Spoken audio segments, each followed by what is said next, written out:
கண்ணி என்ன கேட்ட என்ன கேட்ட என்ன பண்ணுது என்ன பண்ணுது இல்ல உள்ள அலோடு இல்ல வேண்டா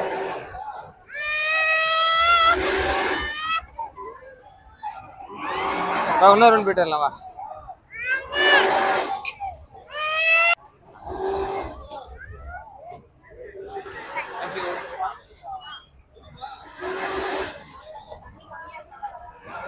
தண்ணி கம்மியாக தான் இருக்கும் ஹைட்டு போயிட்டு தான் இடம் தம்பி பின்னாடி தள்ளி உட்காரு அதுக்கு தான் குழந்தைங்களுக்கு தண்ணி அதிகமாக வச்சிருக்கோம் மணிக்கட்டு வரைக்கும் தான் வைக்கணும் ரெடி வாடா போ மாமாட்ட போயிட்டு வாங்க போ கேட்டா அப்புறம் என்ன அழுகுறா